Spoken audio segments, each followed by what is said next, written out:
ಸಿದ್ದರಾಮಯ್ಯ ದೀರ್ಘಾವಧಿ ಸಿಎಂ ಕನಸಿಗೆ ಪರಮೇಶ್ವರ್ ಬೆಂಬಲ. ಸಿಕ್ಕ ಅವಕಾಶದಲ್ಲೆಲ್ಲ ಡಿಕೆಶಿ ವಿರುದ್ಧ ಪರಮೇಶ್ವರ್ ಕೌಂಟರ್. ಸಿದ್ದರಾಮಯ್ಯ ದೀರ್ಘಾವಧಿಯ ಸಿಎಂ ಆಗಬೇಕು ಅಂತ ಹೇಳಿ ನಾನು ಹಾರೈಸ್ತೇನೆ. ಅವರು ಈ 5 ವರ್ಷ ಆಡಳಿತವನ್ನ ಪೂರ್ಣಗೊಳಿಸಿದ್ರೆ ದಾಖಲೆ ನಿರ್ಮಾಣವಾಗುತ್ತೆ. ಹೈಕಮಾಂಡ್ ಸಿದ್ದರಾಮಯ್ಯ ಇಷ್ಟೇ ವರ್ಷ ಅಂತೇನು ಕೂಡ ಹೇಳಿಲ್ಲ. ಡಿಕೆಶಿ ವಿರುದ್ಧ ಅಸಮಾಧಾನಕ್ಕೆ ಸಿಎಂ ಪರ ಬ್ಯಾಟ್ ಅನ್ನ ಪರಮೇಶ್ವರ್ ಬೀಸ್ತಾ ಇದ್ದಾರೆ.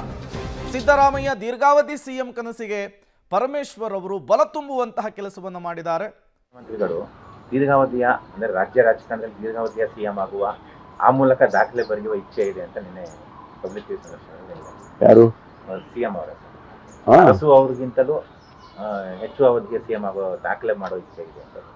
ಇಲ್ಲ, ಈಗ ನಾನು ಕೂಡ ಮೊನ್ನೆ ಹೇಳಿಕೆಗಳನ್ನು ಕೊಟ್ಟಿದ್ದೇನೆ. ನಮಗೆ ಚುನಾವಣೆ ಶಾಸಕರು ಚುನಾವಣೆ ಮಾಡಿ CLP ನಾಯಕರನ್ನು ಆಯ್ಕೆ ಮಾಡಿದರು, ಮಾನ್ಯ ಸಿದ್ದರಾಮಯ್ಯನವ್ರನ್ನ. ಆ ಸಂದರ್ಭದಲ್ಲಿ ನಮ್ಗೆ ಯಾರು ಏನು ಹೇಳಲಿಲ್ಲ, ನೀವು 2.5 ವರ್ಷಕ್ಕೆ ಮಾತ್ರ ಆಯ್ಕೆ ಮಾಡ್ತಾ ಇದ್ದೀವಿ, ಅವ್ರನ್ನ 2.5 ವರ್ಷಕ್ಕೆ ಬದಲಾಯಿಸ್ತೀವಿ ಅಂತ ಏನು ಹೇಳಿರಲಿಲ್ಲ. ನಾವು ಅಂದ್ಕೊಂಡಿದ್ದು ಅವರು 5 ವರ್ಷಕ್ಕೂ ಕೂಡ ಆಯ್ಕೆ ಮಾಡಿದ್ದಾರೆ ಅಂತೇಳಿ. ಅದನ್ನೇ ನಾವು ಮನಸ್ಸಲ್ಲಿ ಈಗಲೂ ಅದನ್ನೇ ಇಟ್ಕೊಂಡಿದ್ದೇವೆ. ಸೊ ಹಾಗಾಗಿ ಅವರಿಗೆ 5 ವರ್ಷ ಕಂಪ್ಲೀಟ್ ಮಾಡಿದರೆ ಸ್ವಾಭಾವಿಕವಾಗಿ ಒಂದು ರೆಕಾರ್ಡ್ ಆಗುತ್ತೆ. ಅದು ನಾನೇ ಹೇಳಿದ್ದೀನಿ, ಆ ರೀತಿ ಹಾರೈಸ್ತೇನೆ. ಮುಖ್ಯಮಂತ್ರಿಗಳು ದೀರ್ಘಾವಧಿಯ ಅಂದರೆ ರಾಜ್ಯ ರಾಜಕಾರಣದಲ್ಲಿ ದೀರ್ಘಾವಧಿಯ ಸಿಎಂ ಆಗುವ ಆ ಮೂಲಕ ದಾಖಲೆ ಬರೆಯುವ ಇಚ್ಛೆ ಇದೆ ಅಂತ ನಿನ್ನೆ ಪಬ್ಲಿಕ್ ಯಾರು ಸಿಎಂ ಅವರ ಅರಸು ಅವ್ರಿಗಿಂತಲೂ ಹೆಚ್ಚು ಅವಧಿಯ ಸಿಎಂ ಆಗೋ ದಾಖಲೆ ಮಾಡೋ ಇಚ್ಛೆ ಇದೆ ಅಂತ. ಇಲ್ಲ, ಈಗ ಸಿದ್ದರಾಮಯ್ಯನವರನ್ನ ಕೆಳಗಿಳಿಸಬೇಕು ಅಂತ ಕಾಯ್ತಾ ಇದ್ದವ್ರಿಗೆ, ಸಿದ್ದರಾಮಯ್ಯ ನಂತರ ಅಧಿಪತ್ಯವನ್ನು ಸಾಧಿಸಬೇಕು ಅಂಥೇಳಿ ಹಪಹಪಿಸ್ತಾರೋರಿಗೆ, ಪಕ್ಷದ ಒಳಗೂ ಮತ್ತು ಹೊರಗಿನ ವಿರೋಧಿಗಳಿಗೆ ನಿನ್ನೆಯ ಪಬ್ಲಿಕ್ ಟಿವಿಯ ಸಂದರ್ಶನದ ಮೂಲಕ ಒಂದು ಮಾಸ್ಟರ್ ಸ್ಟ್ರೋಕ್ ಅನ್ನ ಮಾನ್ಯ ಮುಖ್ಯಮಂತ್ರಿಗಳು ಕೊಟ್ಟಿದ್ದಾರೆ. ಬಣರಾಜಕಾರಣ ತಣ್ಣಗಾಗಿರುವಂತಹ ರಾಜ್ಯ ಕಾಂಗ್ರೆಸ್ನಲ್ಲಿ ಈ ಹೇಳಿಕೆಯಿಂದ ಏನೆಲ್ಲ ಪರಿಣಾಮಗಳಾಗುತ್ತೆ ಅನ್ನೋದನ್ನ ಸಹಜವಾಗಿಯೇ ಕಾದು ನೋಡಬೇಕಿದೆ.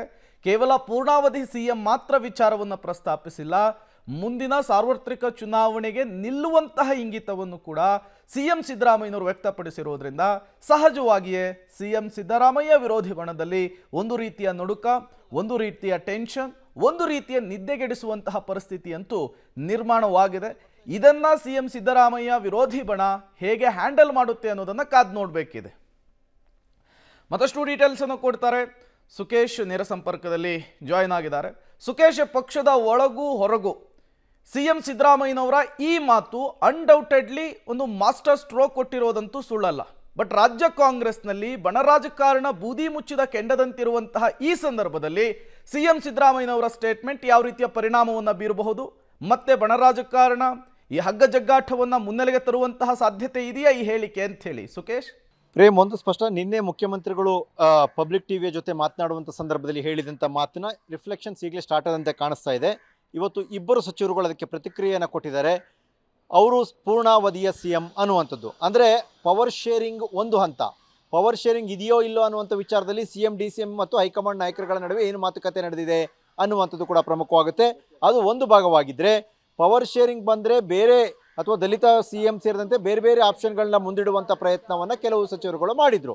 ಅದು ಒಂದು ಭಾಗ. ಅದನ್ನು ಹೊರತುಪಡಿಸಿ ಈಗ ದೇವರಾಜ ಅರಸು ಅವರ ಅವಧಿ ಏನಿದೆ, 7 ವರ್ಷ 7 ತಿಂಗಳಿನ ಅವಧಿಯನ್ನು ಬ್ರೇಕ್ ಮಾಡುವ ಇಂಗಿತವನ್ನು ಮುಖ್ಯಮಂತ್ರಿಗಳು ವ್ಯಕ್ತಪಡಿಸ್ತಾ ಇದ್ದಂತೆ, ಅಂದರೆ ಪವರ್ ಶೇರಿಂಗ್ ಅಂದುಕೊಂಡಷ್ಟು ಸುಲಭ ಅಥವಾ ಅಂದುಕೊಂಡಂಥ ನಿಗದಿತ ಸಮಯಕ್ಕೆ ಆಗುವುದು ಅನುಮಾನ ಅನ್ನುವಂಥ ಬೆಳವಣಿಗೆ ಕಾಂಗ್ರೆಸ್ನಲ್ಲಿ ಚರ್ಚೆಗೆ ಗ್ರಾಸವಾಗಿತ್ತು. ಆದರೆ ಸಚಿವರುಗಳು ಇವತ್ತು ಮಾತನಾಡ್ತಿರುವಂಥದ್ದು ನೋಡ್ತಾ ಹೋದರೆ ಕೇವಲ ಪವರ್ ಶೇರಿಂಗ್ ಅಷ್ಟೇ ಅಲ್ಲ, 7 ವರ್ಷ 7 ತಿಂಗಳ ಅವಧಿ ಅಷ್ಟೇ ಅಲ್ಲ, ಪೂರ್ಣಾವಧಿ ಅಂದರೆ ಈ ಸರ್ಕಾರದ 5 ವರ್ಷದ ಅವಧಿಯೂ ಅವರೇ CM ಆಗಿರ್ತಾರೆ ಅನ್ನುವಂಥ ದಾಟಿಯಲ್ಲಿ ಪರಮೇಶ್ವರ್ ಇರ್ಬೋದು, MB ಪಾಟೀಲ್ ಅವರು ಮಾತನಾಡ್ತಾ ಇರುವಂಥದ್ದು.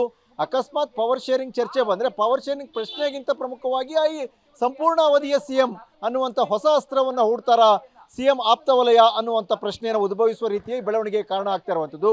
ಸಹಜವಾಗಿಯೇ ಇದು CM ಎದುರಾಳಿ ಬಣಕ್ಕೆ ಒಂದು ರೀತಿಯ ಆತಂಕವನ್ನು ಹುಟ್ಟುಹಾಕುವಂಥ ಬೆಳವಣಿಗೆ ಯಾವುದೇ ಅನುಮಾನ ಇಲ್ಲ. Prem, okay, thank you Sukesh ತಮ್ಮೆಲ್ಲ ಮಾಹಿತಿಗಾಗಿ.